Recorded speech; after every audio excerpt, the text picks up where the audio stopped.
Soil boring test. Conducted at 20 Queens Road, Cebu City, Central Visayas. Proposed construction: 4-story commercial building. 2 boreholes. Ano ang soil boring? Ang pagbubutas ng lupa ay ang proseso ng pagbabarena ng isang butas sa lupa upang mangolekta ng mga sampol ng lupa at bedrock. Ito ay ginagamit upang matukoy ang pisikal at kemikal na mga katangian ng lupa at masuri ang pagiging angkop ng site para sa iba't ibang mga proyekto sa engineering. Ginagamit din ang pagbubutas sa lupa upang mag-install ng mga balon sa pagsubaybay, sukatin ang antas ng tubig sa lupa, at mangolekta ng mga sampol ng tubig sa lupa. Ang mga drilling rig, hollow stem auger, at mga core sample ay ilan sa mga kagamitang ginagamit sa pagbubutas ng lupa. Bakit ito mahalaga? Ang pagbubutas ng lupa ay isang napakahalagang aktibidad para sa mga proyekto sa pagtatayo.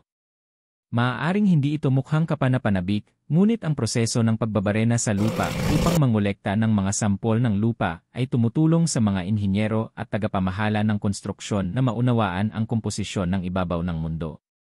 Ang impormasyong ito ay pagkatapos ay ginagamit upang makatulong na magplano ng mga bagay tulad ng pagbuo ng mga pundasyon, tunel, at iba pang mga istruktura.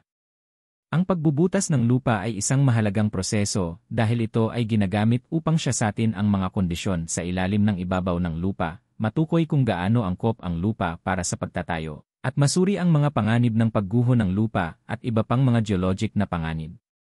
Kinakailangan ba ito sa proseso ng konstruksyon? Karaniwang pinangangasiwaan ng mga tagapamahala ng konstruksyon ang mga proyekto mula simula hanggang matapos. Tinitiyak na nakumpleto ang mga ito sa oras, pasok sa budget, at sa mga detalyeng itinakda ng kliyente. Bahagi ng proseso ng konstruksyon ang boring na lupa upang masubukan ang komposisyon at lakas nito. Ginagawa ito upang matukoy ang pinakamahusay na paraan ng pagkilos para sa pagtatayo sa lupa.